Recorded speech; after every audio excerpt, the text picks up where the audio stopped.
Que motivo eu tenho pra acordar mais cedo? Em pleno domingo, chova ou faça sol. Se não for trabalho ou então diversão, algo que eu faça por obrigação. Eu tenho motivo pra acordar mais cedo. Em pleno domingo, chova ou faça sol. Vou te encontrar na escola dominical, que faz o domingo ser especial. Escola dominical, feita pra mim, pra você. Espaço pra crescer e a Bíblia conhecer, sempre junto com você. Escola dominical, feita pra mim, pra você. Espaço pra crescer e a Bíblia conhecer, sempre junto com você. Que motivo eu tenho pra acordar mais cedo? Em pleno domingo, chova ou faça sol. Se não for trabalho ou então diversão, algo que eu faça por obrigação. Eu tenho motivo pra acordar mais cedo. Em pleno domingo, chova ou faça sol. Vou te encontrar na escola dominical, que faz o domingo ser especial. Escola dominical, feita pra mim, pra você. Espaço pra crescer e a Bíblia conhecer, sempre junto com você. Escola dominical, feita pra mim, pra você. Espaço pra crescer e a Bíblia conhecer, sempre junto com você. Escola dominical, feita pra mim, pra você. Espaço pra crescer e a Bíblia conhecer, sempre junto com você. Sempre junto com você. Sempre junto com você. Graça e paz a todos que nos acompanham aqui no canal Palavra Viva e Fiel. Vamos à nossa 11ª lição deste segundo trimestre de 2022, na revista do Programa de Educação Cristã Continuada. Terminamos de estudar a Carta aos Hebreus e agora vamos passar para a Carta de Tiago, os 2 primeiros capítulos. O assunto é provações, prática da palavra, fé e obras. O texto áureo está em Tiago, capítulo 1, versículo 12. Bem-aventurado o homem que suporta com perseverança a provação, porque depois de ter sido aprovado, receberá a coroa da vida, a qual o Senhor prometeu aos que o amam. A leitura bíblica está no primeiro capítulo da carta de Tiago, capítulos 1 a 22, versículos 1 a 22. A verdade prática nos diz que antes da aprovação vem a provação. Esse é um belíssimo resumo destes 2 primeiros capítulos da carta de Tiago. Na introdução, lemos que esta epístola, esta carta, foi escrita por Tiago. Quem é este Tiago? Não é o irmão de João, é irmão de Jesus, conforme mencionado em Mateus capítulo 13, versículo 55. Ele foi testemunha da ressurreição. Vejam bem que esse Tiago não foi um dos 12 apóstolos originais. Ele foi um irmão de Jesus que se converteu depois. Ele foi testemunha, então, da ressurreição. Estava entre aquelas pessoas que estavam orando, aguardando o recebimento do Espírito Santo, conforme lemos em Atos capítulo 1, versículo 14. E depois, ele se tornou líder da igreja em Jerusalém. Esse é um ponto interessante, porque ao mesmo tempo que alguns dizem que Pedro foi o líder da igreja, o primeiro papa, mas nós não encontramos isso nas Escrituras. A igreja de Jerusalém não era liderada por Pedro, um dos 12 apóstolos, mas sim por Tiago, irmão de Jesus, que não tinha sido um dos 12 apóstolos originais. Podemos ver que Tiago liderou o primeiro concílio da igreja, a primeira convenção, a primeira assembleia da igreja em Jerusalém. E enviaram o resultado dessa reunião, dessa assembleia, aos outros cristãos gentios, através de Paulo, Barnabé, Judas Barsabás e Silas. Foram os mensageiros para levar aos cristãos gentios o resultado da decisão, da deliberação da igreja em Atos capítulo 15. Quando foi escrita esta carta? Há uma divergência das datas. Alguns entendem que foi no ano 46 depois de Cristo, outros no ano 62, próximo da época que se acredita que Tiago tenha sido martirizado. Caso a primeira data esteja correta, teremos então que a carta de Tiago é o primeiro livro do Novo Testamento a ter sido escrito. Embora os livros do Novo Testamento estejam por ordem temática, sabemos que não foram os evangelhos os primeiros a serem escritos. Então Tiago seria o primeiro ou um dos primeiros livros a terem sido escritos no Novo Testamento. Mesmo que se coloque no ano 62, fica na época em que Paulo escreveu várias das suas cartas. Os destinatários desta carta são os judeus convertidos ao cristianismo, dispersos por toda a terra. Então veja que esta temática une a carta de Hebreus e a carta de Tiago. Ambas foram escritas pensando nos cristãos, mas não os cristãos como um todo, e sim um tipo especial de cristãos, aqueles judeus que tinham se convertido a Jesus, que o tinham aceitado como Senhor e Salvador, e que agora estavam espalhados por vários países, por várias nações. Situação essa que já existia na época de Jesus, na época do Império Romano. Então, veja só um detalhe importante. Os judeus não estavam concentrados apenas na Palestina, no território de Israel, durante o domínio do Império Romano. Eles estavam espalhados por várias cidades fora da Palestina, e em todas elas havia sinagogas, locais de encontro dos judeus para estudar a palavra. E eles continuavam mais espalhados ainda. Portanto, é para essas pessoas que Tiago escreve, para os judeus que se converteram ao cristianismo e estavam espalhados pelo Império Romano. Um detalhe interessante: apesar de ser irmão de Jesus, Tiago se apresenta como servo de Deus e do Senhor Jesus Cristo. Ele não se apresenta como apóstolo, ele não reivindica nenhum tratamento especial, ele se apresenta apenas como um servo. E pela temática dessa carta, pela escritura desta carta, nós vemos que realmente ele era um servo de Deus. Nosso primeiro tópico fala vencendo as provações. Veja que ele vai direto ao ponto. Os judeus que se converteram ao cristianismo viviam enfrentando provações muito grandes. Não é muito diferente de cada cristão. Cada um de nós enfrenta lutas e provações terríveis no mundo em que vivemos. Então, ele trata de um tema que interessa a todos nós. Tiago lida com questões comuns à vida do cristão e a provação é uma delas. Por isso, esse livro já foi chamado de o livro de Provérbios do Novo Testamento. Primeiro item: meus irmãos, tende por motivo de toda alegria o passardes por várias provações. Tiago está dizendo a eles: fiquem alegres por passarem pelas provações, por passarem pelas tribulações. Ele está dizendo: vençam com alegria. Por mais que pareça contraditório, Tiago está ensinando que devemos nos sentir alegres em meio às provações. A palavra usada aqui para alegria é o mesmo que deleite, satisfação, contentamento, prazer, gozo, contentamento de coração. Porque veja, é muito fácil nós enfrentarmos as provações com resignação, com conformismo, nos acostumando àquela situação.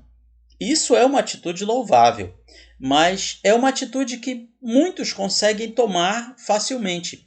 O que Tiago está dizendo aqui é: não basta vocês estarem conformados, resilientes à provação, à tentação, à dificuldade. Vocês precisam estar alegres. Vejam então que Tiago ele está escrevendo na mesma linha que Paulo escreve aos Tessalonicenses, aos aos Filipenses na sua carta: alegrai-vos no Senhor. Outra vez vos digo, alegrai-vos. Então, esta mesma alegria em meio às provações é que nós vemos Tiago escrevendo aqui. A Bíblia nos diz que o coração alegre aformoseia o rosto. O apóstolo Paulo também disse que sentia alegria nas perseguições e nas angústias por amor de Cristo. Ele sabia que as dificuldades que estava passando não era por ter feito algo errado, mas por ter feito a única coisa certa que podia ser feita, de seguir a Cristo fielmente. Então, esse é um ponto que cada cristão precisa colocar na sua cabeça e no seu coração. Se você resolver ser fiel a Deus, servir a Cristo com todo o coração, você vai sofrer neste mundo. Não espere que por servir a Cristo, por servir a Deus, por ser fiel, você não vai enfrentar lutas e provações. Muito pelo contrário, porque nós vivemos em um mundo que é hostil aos servos de Deus. O mundo, de alguma maneira, vai procurar sempre nos jogar para baixo, vai procurar sempre tirar nossa alegria, ele vai nos atacar sempre que possível, de uma maneira ou de outra. Portanto, essas provações e tentações, devemos entender que elas vêm na nossa vida porque nós somos servos de Deus. Tiago também está nos ensinando que a prova vem para nos aperfeiçoar, para nos completar, para tratar o nosso caráter, para nos moldar ao caráter de Cristo. Se Cristo, o nosso autor e consumador da fé, como lemos na carta aos Hebreus, se ele sofreu, foi provado, foi tentado, foi rejeitado pela própria família, quanto mais nós. Portanto, esses sofrimentos que nos sobrevêm são para nos fazer andar cada vez mais nos caminhos do Senhor. O item 2 desse mesmo primeiro tópico nos fala sobre vencer com perseverança, sabendo que a provação da vossa fé, uma vez confirmada, produz perseverança. A palavra grega aqui usada é hipomone, que significa estabilidade, constância, tolerância, paciência, firmeza, perseverança no geral. Por isso, na maioria das Bíblias, ela é traduzida como perseverança ou paciência. Mas essas traduções elas não nos trazem o sentido completo da palavra. Uma palavra atual que poderia muito bem definir essa perseverança se chama resiliência. A capacidade de se amoldar às diversas situações sem se quebrar, se curvar sem se quebrar, se flexibilizar, mas não ser destruído por aquela provação, por aquela dificuldade. Também era uma palavra muito utilizada, por exemplo, para os remadores nos barcos antigos movidos a remo, porque eles precisavam remar tanto com rapidez quanto com estabilidade e no compasso, sem perder o ritmo, ou seja, constância e estabilidade. Assim também essas palavras são trazidas para nós cristãos para nos mostrar: vocês precisam ser perseverantes, vocês precisam ser constantes, estáveis, sem desestabilizar por causa das dificuldades. E o que vai produzir essa qualidade tão maravilhosa em nós? A prova ou o teste. Ninguém alcançará perseverança sem antes passar pela tribulação. A tribulação produz a perseverança ou paciência. É a mesma palavra. Aparece aqui em Romanos capítulo 5, versículo 3. Então, quando muitas pessoas pedem: Deus, me dá paciência, Deus não vai lhe dar um pacote de paciência. Ele vai lhe mandar tribulações para você aprender a ser paciente. Quando você pede: Deus, me ajude a ser mais perseverante, Ele vai mandar tribulação para que possamos ser perseverantes. Perseverança é sinônimo de constância, por isso os inconstantes desistem facilmente e perdem a bênção, pois são inconstantes em todos os seus caminhos. O que é uma pessoa inconstante? É alguém que se desestabiliza. É alguém que perde a estabilidade por causa de algum motivo, de alguma coisa que lhe acontece na vida. Já os firmes e constantes vão até o fim, como o profeta Daniel, no seu capítulo 12, e recebem a vitória. Perseverança é sinônimo de paciência, de tolerância, de resistência, ou como eu falei ainda há pouco, de resiliência.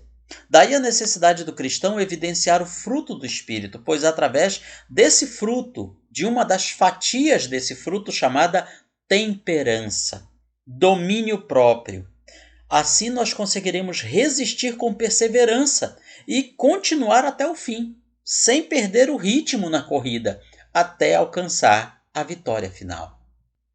No item 3, nós vemos vencendo com sabedoria. Se, porém, alguns de vós necessita de sabedoria, peça a Deus, que a todos dá liberalmente, livremente, ou seja, de mão aberta, e nada lhe impropera, e ser-lhe-á concedida.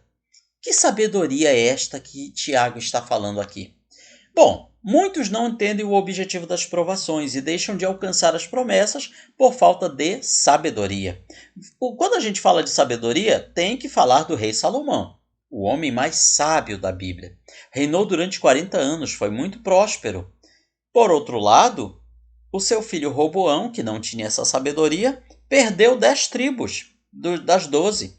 Dividiu o reino por falta de sabedoria.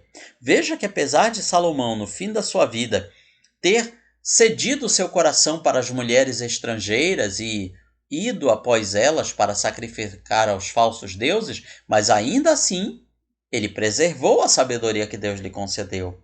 Já o seu filho Roboão não teve essa sabedoria. Veja que sabedoria não é a mesma coisa que ciência, conhecimento. O patriarca Jó, por exemplo, ele fala sobre a ciência que permite ao homem extrair da terra ouro, prata, joias de ouro fino, pérolas e todas as coisas preciosas da terra.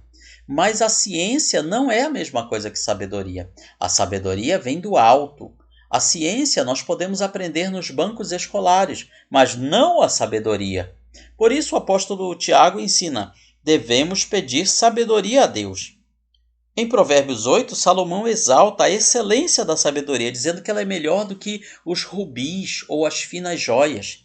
Os reis precisam de sabedoria. Os príncipes e juízes dependem de sabedoria para julgar e governar. E aí nós olhamos para os dias de hoje. Quantos líderes, quantos governantes, quantos legisladores, quantos juízes que têm conhecimento, mas não têm sabedoria. Não apenas fora do meio cristão, mas infelizmente até no meio cristão encontramos determinados líderes que precisam de sabedoria, que não estão tendo sabedoria para liderar o seu povo, para dirigir os seus rebanhos. Então peçamos sempre sabedoria a Deus para que possamos usar da melhor maneira os bens, os talentos, os recursos que Ele nos dá. A sabedoria que vem de Deus, que vem do alto, como ela é? Pura, pacífica, moderada, controlada, tratável, misericordiosa, frutífera, imparcial e verdadeira. Vamos ao segundo tópico, praticando a palavra. Começa Tiago nos ensinando a ouvir mais e falar menos. Sabeis essas coisas, meus amados irmãos. Todo homem, pois, seja pronto para ouvir, tardio para falar, tardio para se irar. Tardio significa demorar, esperar, aguardar. Então, este conselho aqui, o que nos fala? Maturidade cristã. Aqui está falando de sabedoria e demonstra a presença do fruto do Espírito, que é o domínio próprio, principalmente na questão do falar e do irar-se. Existem pessoas que são o que nós chamamos popularmente de pavio curto.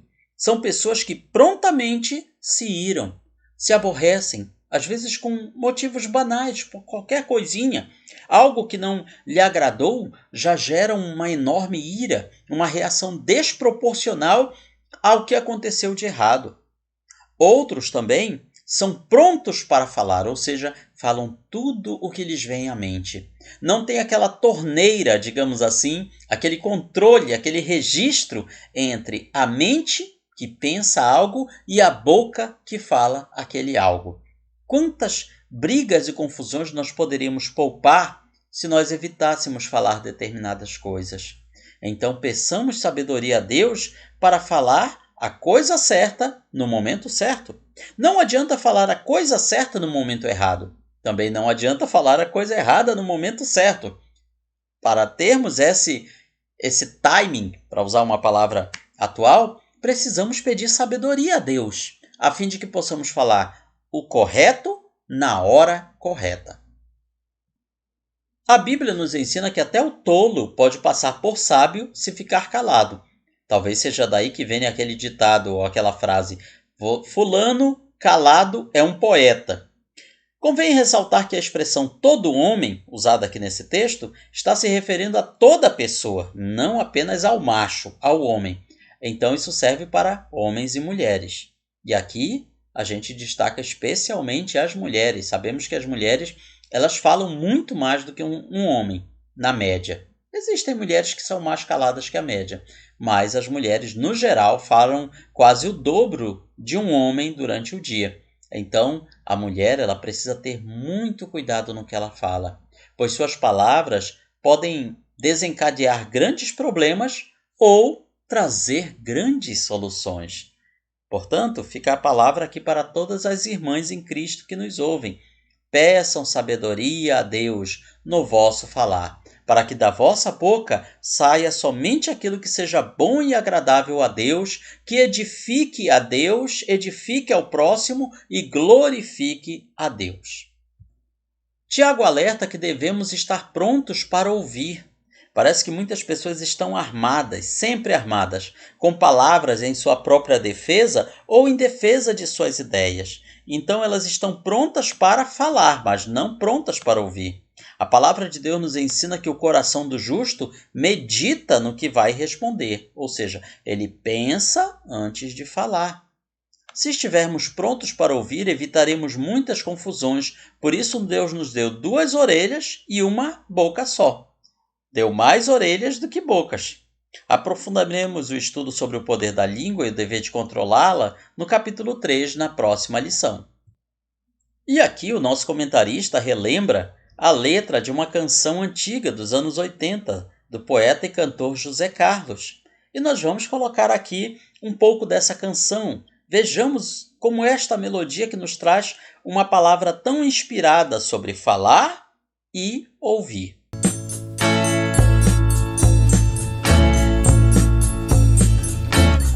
Ajoelhado para alcançar o céu, calado para ouvir Jesus falar, humilde para exaltado ser, sincero em cada gesto, em cada olhar. É assim o crente que é fiel, ajoelhado, calado, humilde, sincero. É assim pra chegar no céu, sempre lutando, sofrendo, orando e crendo. Vamos então para o item 2 desse segundo tópico, acolher a palavra. Portanto, despojando-vos de toda impureza e acúmulo de maldade, acolhei com mansidão a palavra em vós implantada, a qual é poderosa para salvar a vossa alma. Aqui começamos com essa expressão, esvaziando-se do mal. Antes de receber a palavra de Cristo, nossos corações são como uma casa abandonada, sem reforma, sem limpeza. Mas a palavra de Deus entra, lavando, restaurando, trazendo vida. Antes de nos enchermos da palavra de Deus, precisamos nos esvaziar da impureza e da maldade que acumulamos ao longo da nossa vida de pecados. Hoje em dia, uma das atrações nas televisões, nos canais, é sobre os programas de reforma de casa.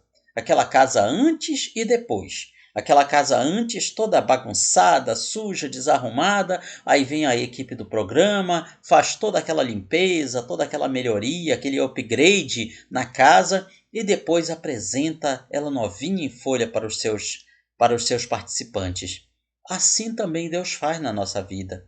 Sem Cristo, nós somos uma casa de terror. uma casa abandonada, um lixão. Mas quando a palavra de Deus ela vem, ela limpa a nossa alma, nosso coração, nos transforma. Porém, toda casa, mesmo arrumada, ela precisa de uma limpeza constante. Em um desses programas, nós assistíamos como a equipe do programa entregou a casa toda pronta, toda arrumada, limpa, perfumada para a família e algum tempo depois, alguns meses depois, voltou ao local.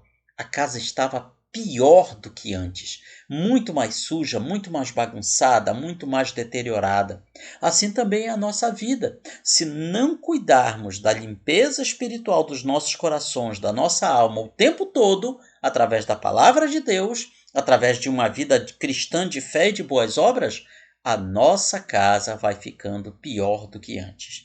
Jesus retratou isso quando falou do espírito imundo que sai da vida do homem e tempos depois volta trazendo outros 7 espíritos piores do que ele. Assim também acontece na vida daqueles que se afastam um pouco de Deus. Acolhendo a palavra. A exortação apostólica é receber a palavra com mansidão, com humildade, aceitando a correção.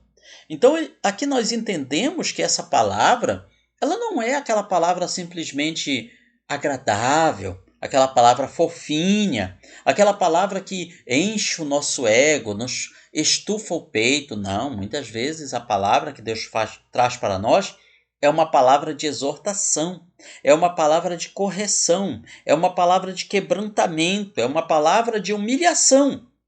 E a palavra de humilhação nós temos que aceitar com humildade, aceitar a correção, entendendo que a palavra de Deus ela nos confronta, ao mesmo tempo que nos cura e nos prepara para a entrada no céu.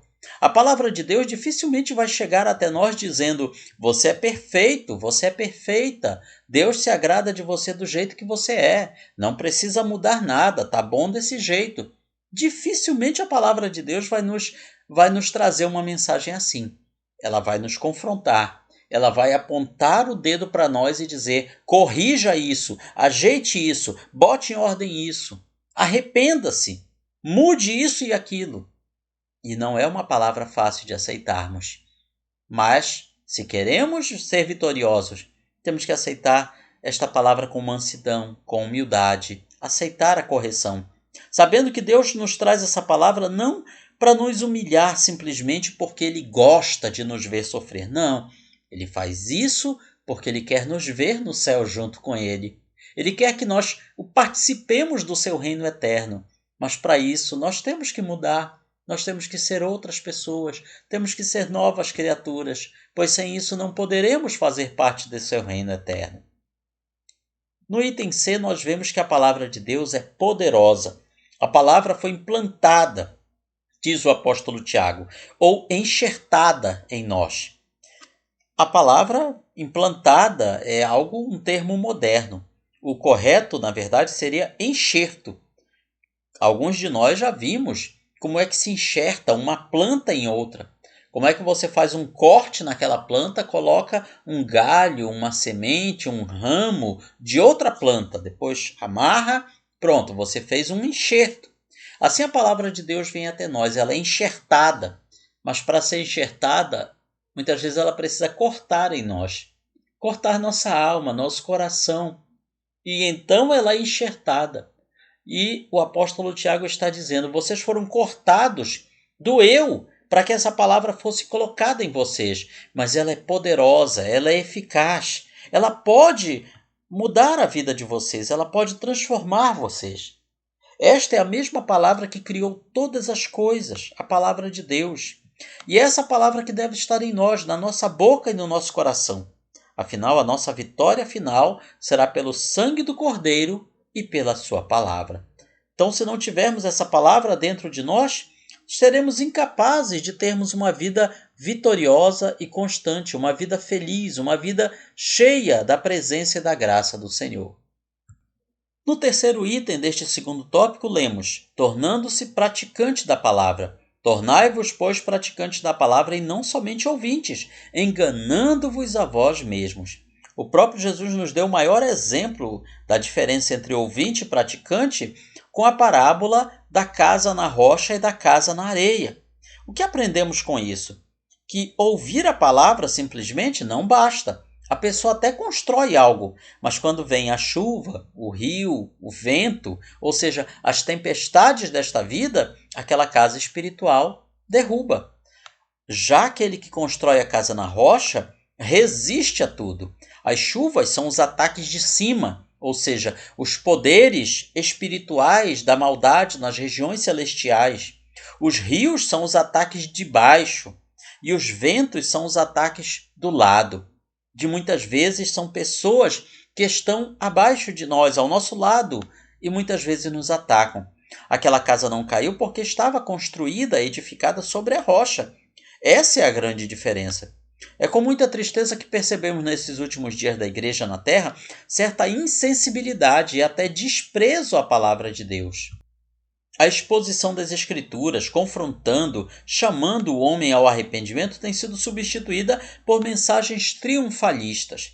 Aquelas mensagens que massageiam o ego, aquelas mensagens que fazem nós enganarmos a nós mesmos, achando que nós somos pessoas legais, pessoas maravilhosas, pessoas que merecem ser abençoadas, pessoas perfeitas, sem pecado. A cura está em voltarmos à prática da palavra. Mas isso também representa enfrentar a nós mesmos, pois a palavra ela vai nos confrontar. Não sejamos apenas ouvintes, mas praticantes da palavra, e resistiremos às intempéries espirituais que estão por vir. Se praticarmos a palavra, nós venceremos. Se apenas ouvirmos, seremos derrotados. Vamos ao nosso terceiro e último tópico desta lição. A fé acompanhada das obras. Olha, esse deve ser talvez o embate mais renhido desta carta.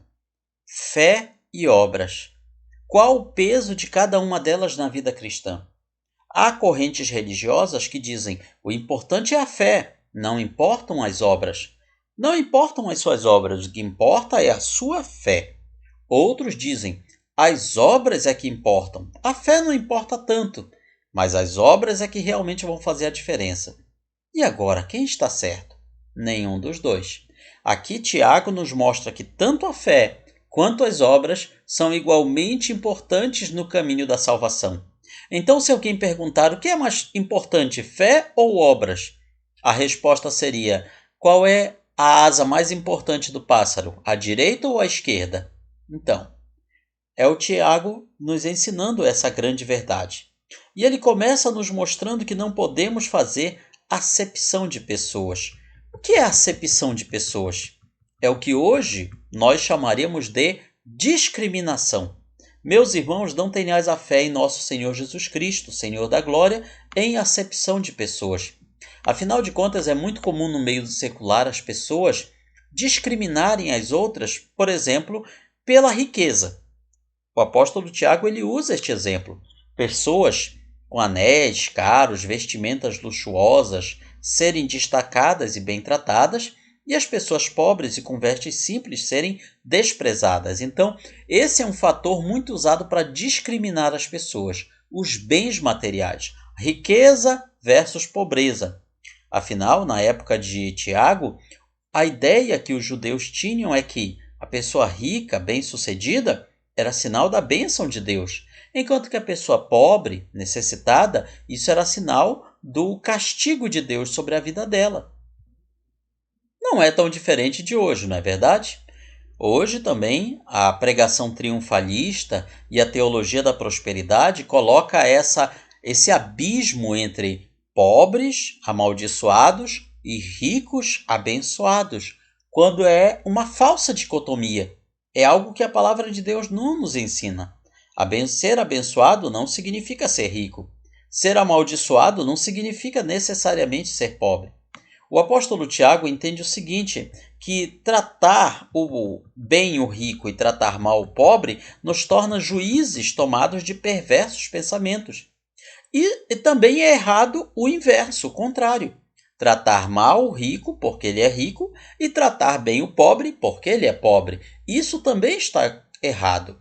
Então, Esse critério de você discriminar o outro, fazer acepção de pessoa do outro por causa do que ele tem ou deixa de ter, isso é contrário à palavra de Deus.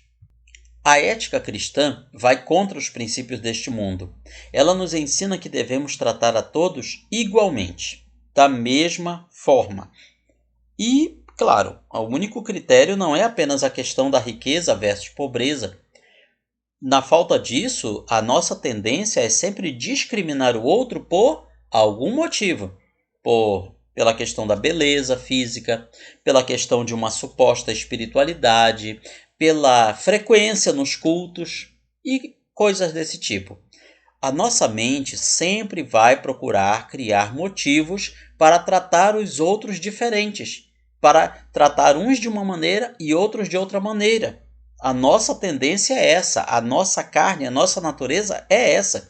Porém, a ética cristã, ela vem dizendo, você não pode discriminar os outros por nenhum motivo. Você tem que tratar a todos do mesmo jeito. A história eclesiástica nos informa que os romanos tinham dificuldades em aceitar o cristianismo, porque a sociedade romana era feita de classes sociais bem separadas, em que dificilmente alguém que está lá embaixo da pirâmide social poderia chegar num posto maior. Já para eles era muito estranho aceitar que um escravo poderia chegar a ser bispo ou pastor no meio cristão. Assim também outras religiões que têm as chamadas castas bem definidas e que é praticamente impossível você sair de uma casta para outra, de uma classe para outra, essas religiões também têm dificuldade de aceitar o cristianismo, aceitar essa ideia que você possa sair de uma casta, de uma classe social para outra. Eles têm essa dificuldade. No versículo 6, Tiago repreende: vocês desonram os pobres. A igreja que faz isso, que desonra e menospreza os pobres, está fora dos propósitos de Deus. Agir diferente do mundo mostrará que somos mesmo igreja de Cristo. A misericórdia triunfa. Ora, porque o juízo é sem misericórdia para com aquele que não usou de misericórdia. A misericórdia triunfa sobre o juízo. Que juízo é esse? Alguém já disse que seria o juízo final, ou seja, no juízo final as pessoas que foram misericordiosas nesta vida conseguiriam escapar. Mas não, aqui não está falando do grande trono branco. Aqui juízo tem um sentido bem mais amplo. No Sermão da Montanha, Jesus falou dos misericordiosos, que alcançariam misericórdia, ou seja, aquela pessoa que pratica a misericórdia será muito feliz por causa de suas ações. É nesse contexto que Tiago afirma que a misericórdia triunfa sobre o juízo. Juízo aqui fala do julgamento, ou seja, nós podemos ter uma atenuante, uma causa de diminuição de pena, digamos assim, quando somos julgados por Deus. E quando somos julgados por Deus? Será que seremos julgados apenas na eternidade? Não somos julgados por Deus todos os dias aqui em nossa vida na terra? Claro. Mas quando somos misericordiosos, Deus também tem misericórdia para conosco. Se nós pensarmos em qualquer luta, provação, tribulação pela qual já teríamos passado, pode ter sido difícil, mas se a gente for olhar com bem calma, veremos que poderia ter sido muito pior. E por que não foi pior? Por causa da misericórdia de Deus para conosco. Então veja que essa misericórdia ela alcança aqueles que são misericordiosos também. É isso que Tiago está falando aqui nesse capítulo. No dia do juízo final haverá misericórdia para os que praticaram a misericórdia. Por outro lado, os que não exerceram misericórdia serão julgados com a dureza da lei.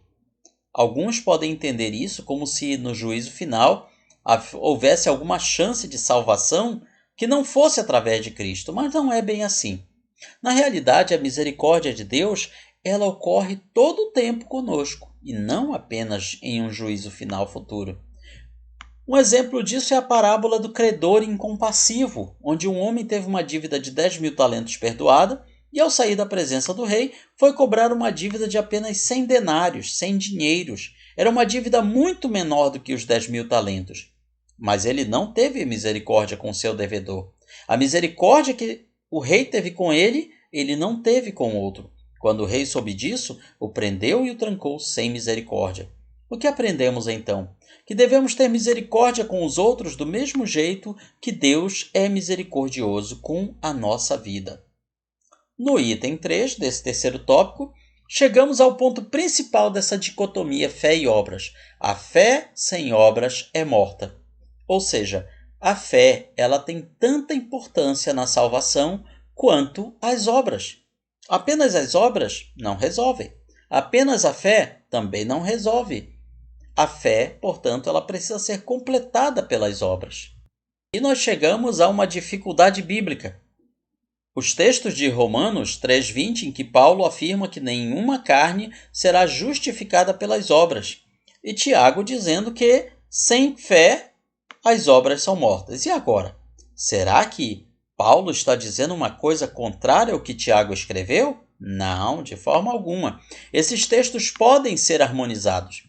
Se lermos o texto de Romanos com atenção, o seu contexto, perceberemos que o apóstolo Paulo está afirmando, pegando o caso de Abraão, que foi justificado pela fé, mas a trajetória dele foi marcada por obras, por atitudes que confirmaram a sua fé.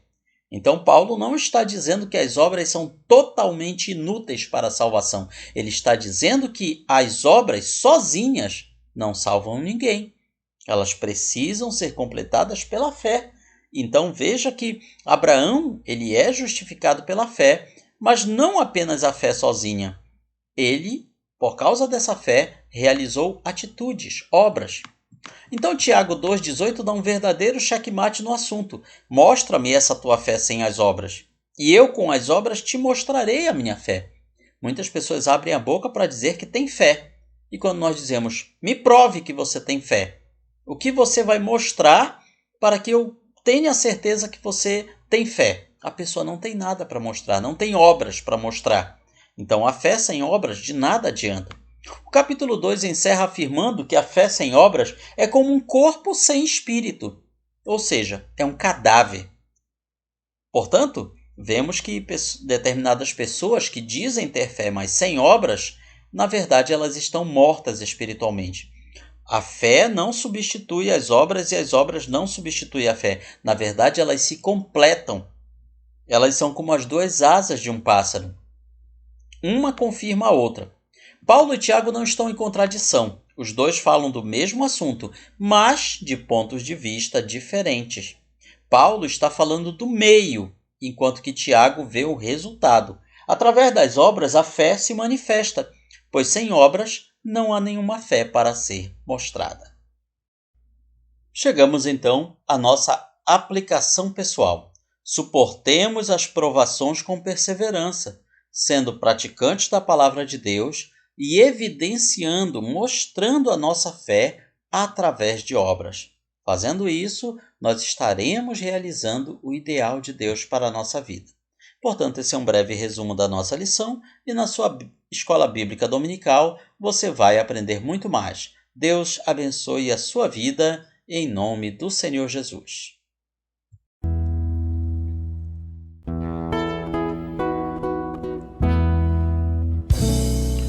Findou-se o tempo de estudo da escola dominical. Boa lição aprendemos do nosso Pai Celestial. Despede-nos, Jesus Cristo, em tua paz e amor, e nos concede para sempre o teu celeste favor.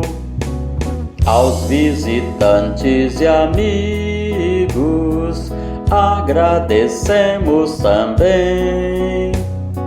Que a paz de Deus reine em todos e até domingo que vem.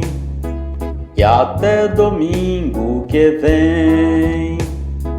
E até domingo que vem.